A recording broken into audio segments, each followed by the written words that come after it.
ఇంట్లోనే మనం పుదీనా వాటర్ చేసుకోవచ్చు. హ్మ్. ఇన్ఫ్యూజ్డ్ వాటర్ లాగా ముఖ్యంగా ఈ కీర దోసకాయ ఒకటి, హ్మ్. పుదీనా, హ్మ్. నిమ్మకాయ కట్ చేసి వీటిలన్నిటిని ఒక గ్లాస్ జార్‌లో గానీ, దేంట్లోనైనా మంచి దీంట్లో హ్మ్. నైట్ మనం ఒక 5 లీటర్ల నీళ్లు పోసేసి దాంట్లో పెట్టేసామనుకోండి. హ్మ్. సో, నెక్స్ట్ డే కల్లా అది ఇన్ఫ్యూజ్ అవుతుంది. అంటే దాంట్లో ఉన్న లవణాలన్నీ వాటర్‌లో చేరుతాయి. హ్మ్. ఈ వాటర్‌ని మనం మామూలు వాటర్ బదులుగా కాదు. హ్మ్. అప్పుడు ఒక రోజుకు 3, 4 గ్లాసులు ఆ వాటర్ గాని తాగగలిగితే హ్మ్. చాలా మంచి ప్రభావం ఉంటుంది హ్మ్. సమ్మర్‌లో. హ్మ్. ఎందుకంటే మనకు ఇవి రోజు కీర దోసకాయ తినాలి, పుదీనా తినాలి ఇవన్నీ మనం చేయలేం కాబట్టి హ్మ్. ఇన్‌ఫ్యూజ్డ్ వాటర్ అనేది బెస్ట్ ఆప్షను. హ్మ్. మన బాడీకి రిఫ్రెష్ చేయడానికి, చల్లబరచడానికి సహజంగా దానికి తగిన లవణాలు శరీరానికి అందడానికి హ్మ్. మంచి ఆల్టర్‌నేటివ్‌గా వర్క్ చేస్తుంది. హ్మ్. ఇది ఈజీ గూడా చేసుకోవడం. ఏం అవును. లేదు ఒక 5 లీటర్ల, 6 లీటర్ల బిందె నీళ్ళల్లో హ్మ్. ఒక పెద్ద కీర దోసకాయని కట్ సన్నటి ముక్కలుగా వేసుకోవాలా? కట్ చేసేసి హ్మ్. దాంట్లో వేయడం. హ్మ్. ఒక పుదీనాను బాగా వాష్ చేసేసి పుదీనాని చిన్న చిన్న ముక్కలుగా చేసి దాంట్లో వేయడం. హ్మ్. ఒక నిమ్మకాయని 4, 5 బద్దలుగా కట్ చేసేసి దాంట్లో వేయడం. సో, హ్మ్. ఈ వాటర్‌ని అలా వదిలేసేస్తే ఓవర్ నైట్ హ్మ్. ఈ వాటర్ అనేది నెక్స్ట్ డేకి దాంట్లో అన్నీ అబ్జార్బ్ చేసుకొని ఆ వాటర్ అనేది హ్మ్. బాగా పనిచేస్తుంది. బాడీ డీటాక్స్ అవ్వడానికి కూడా యూజ్ పనికొస్తుంది. అవుతుంది. హ్మ్. లేదు ఆ వాటర్‌ని మీరు మజ్జిగలో కలుపుకొని కూడా తాగొచ్చు. ఇంకా బావుంటుందది. హ్మ్. టేస్ట్ కూడా ఉంటుంది తీసుకోవడానికి. హ్మ్. సో, దాంతో పించ్ ఆఫ్ సాల్ట్ మనం వేసుకుంటే దాంట్లో హ్మ్. లవణాలు ఏమన్నా మనకు డీహైడ్రేషన్ ద్వారా బయట పోతుంటే ఆ లవణాలు మనకు అందుతాయి. హ్మ్. అది కూడా చాలా తక్కువ మోతాదులో హ్మ్. వేసుకోవడం అనేది పనికొస్తుంది. సో, ఫైనల్‌గా ఈ సమ్మర్ కేర్ అనేది అందరికి ఎలా ఉండాలి అంటారు? ఆహారపు అలవాట్లు అవ్వనివ్వండి, బయటికెళ్ళేటప్పుడు వాటర్ తీసుకోవడం అవన్నీ గూడా. ముఖ్యంగా ఈ ఏప్రిల్, మే ఎండలు తీవ్రంగా ఉన్న ఈ 2 నెలలు మాత్రం హ్మ్. అందరూ గూడా ఏజ్ అనే సంబంధం లేకుండా, ఆరోగ్య సమస్యలతో సంబంధం లేకుండా, హ్మ్. ఈ 2 నెలలు మాత్రం అందరూ వాళ్ళ యొక్క ఆహార పద్ధతుల్ని హ్మ్.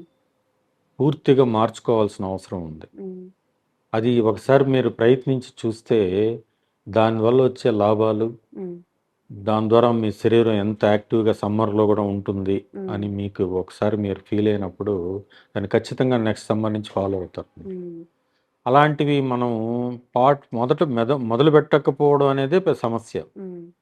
వాటిల్లో మనం పూర్తిగా ఇన్వాల్వ్ అయ్యి ఒక్కసారి ప్రయత్నం చేసినప్పుడు ఫలితాలనేవి చాలా అద్భుతంగా ఉంటాయి. హ్మ్. సో, ఇంటి మొత్తంలో గూడా ముఖ్యంగా లేడీస్ వాళ్ళు ఇంట్లో చేసే వంట విధానాన్ని గాని, హ్మ్. ఇప్పుడు కందిపప్పు ఎక్కువ వాడుతున్నారనుకోండి, దాన్ని పెసరపప్పులోకి మార్చుకోవడం. హ్మ్. పెసరపప్పు చలువ చేస్తుంది. హ్మ్. సో, అంత కందిపప్పు అంత టేస్ట్‌లో ఇవ్వకపోయినా శరీరానికి మంచి పోషణ ఇస్తుంది. హ్మ్. అదేవిధంగా శరీరాన్ని చల్లబరుస్తుంది. హ్మ్. సో, మనం పప్పు చేసినప్పుడు ఎక్కువగా పెసరపప్పు వాడుకోవడం. హ్మ్.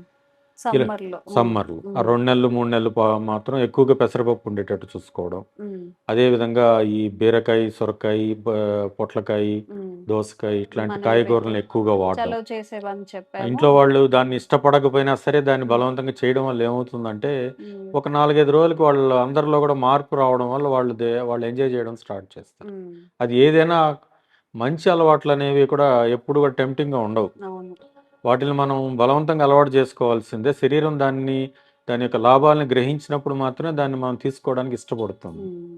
సో, ఆ విధంగా మార్పులు చేయడం, వంటలో మార్పులు చేయడం. హ్మ్. అదేవిధంగా ఈ మన నన్నారి అని దొరుకుతుంది. హ్మ్. షర్బత్. హ్మ్. అది ఆ షర్బత్‌ని మనకు బయట రెడీమేడ్‌గా కూడా దొరుకుతుంది. దాన్ని హ్మ్. తీసుకొచ్చి సాయంత్రం అందరికి పిల్లలకి అందరికి కూడా తయారు చేసి ఒక ఒక్కో గ్లాస్ ఇవ్వడం. హ్మ్. ఇలాంటి మజ్జిగ ఒకటి 2 హ్మ్. గ్లాసుల మజ్జిగ హ్మ్. ఇవ్వడము. హ్మ్. వా నేను చెప్పిన ఇన్‌ఫ్యూజ్డ్ వాటర్‌ని ఇవ్వడము. హ్మ్. కొబ్బరి బొండాలు తెచ్చుకొని ఇప్పుడు చాలా వరకు మనము అనవసరమైన వాటికి ఎక్కువ ఖర్చు పెడుతూ ఉంటాం. హ్మ్. ఇప్పుడు నాన్ వెజ్ అనంగానే వారానికి మటన్ కిలో రూ. 1000 పెట్టి తేవడానికి రెడీ హ్మ్. అవుతాం గానీ, హ్మ్. కొబ్బరి బొండం రూ. 100 తేవడానికి కొంచెం హెసిటేట్ హ్మ్. చేస్తున్నాం. వారం అంతా కూడా రోజు అవును. రూ. 100 పెడితే ఒక లీటర్ కొబ్బరి నీళ్ళొస్తాయి. అవును సార్. సో, దాన్ని తీసుకోవడానికి మాత్రం వెనకాడుతూ ఉంటారు హ్మ్. డబ్బులు ఖర్చు పెట్టడానికి. హ్మ్. సో, ఇలాంటివి ఒకసారి ఆలోచించి హ్మ్. నాన్ వెజ్ కన్జంప్షన్ తగ్గించేసేసి ఈ 2 నెలలు, 3 నెలలు హ్మ్. ఈ యొక్క ఇట్లాంటి చేంజెస్ చేస్తే మీకు ఆ సమ్మర్‌లో వచ్చే హ్మ్. ఆరోగ్య సమస్యలు మీరు అవాయిడ్ చేయడం, తో పాటుగా మీరు అందరూ కూడా ఇంటిల్లిపాది అందరూ కూడా ఈ ఎండ ఆ, తీవ్రత నుంచి కూడా ఎండ తీవ్రత బయటపడతారు. నుంచి బయటపడడమే హెల్తీగా కాదు హెల్తీగా ఉంటారు, హ్మ్. ఎనర్జెటిక్ కూడా ఉంటారు. ఎందుకంటే చాలా మంది గమనిస్తే సమ్మర్లో ఏ హ్మ్. పని చేయలేక ఒక రకమైన నీరసంతో హ్మ్. అలా పడుకో ఉంటారు లేదా కూర్చో ఉంటారు. పని పూర్తిగా దెబ్బతింటుంది. హ్మ్. వాళ్ళు పని చేసే సామర్థ్యం కూడా కోల్పోతారు. హ్మ్. సో సహజ సిద్ధంగా మనము ఆరోగ్యంగా ఉండడంతో పాటు హ్మ్. ఎనర్జెటిక్గా ఉండడానికి ఇలాంటి మార్పులు చేయక తప్పదు. హ్మ్. అంతేగాని కేవలం కూల్ డ్రింక్స్ తాగడమో లేకపోతే ఇంకేటో చేయడమో లాంటి హ్మ్. రాంగ్ మెథడ్స్ వల్ల హ్మ్. కొత్త సమస్యలను కొని తెచ్చుకోవడమే కానీ ఆరోగ్యాన్ని లేదా శరీరాన్ని చల్లబరుచుకునే విధానాలు మాత్రం కాదు అది. హ్మ్. Thank you. Thank you so much sir. చాలా మందికేంటంటే, అయ్యో! ఇలా చేస్తే ఇలాంటి హెల్త్ బెనిఫిట్స్ వస్తాయా అని చెప్పి చెప్తే ఎవరైనా బావుంటుంది. మాకు తెలీదనే వాళ్ళు గూడా ఉన్నారు. అందరికీ గూడా చిన్నవాళ్ళకి, పెద్దవాళ్ళకి, ఇంట్లో ఉండే ప్రతి ఒక్కరికి గూడా ఈ సమ్మర్ అనేది మనం చెప్పిన మీరు చెప్పిన జాగ్రత్తలు పాటిస్తే నిజంగా ఎలాంటి హెల్త్ ఇష్యూస్ రాకుండా, వడదెబ్బలు, గాల్పులు తగలకుండా, సడెన్‌గా చనిపోవడం ఇలాంటివన్నీ గూడా అవాయిడ్ చేయడానికి చాలా మంచి ఇన్ఫర్మేషన్ ఇచ్చారు. Thank thank you. You so much sir. Thank you.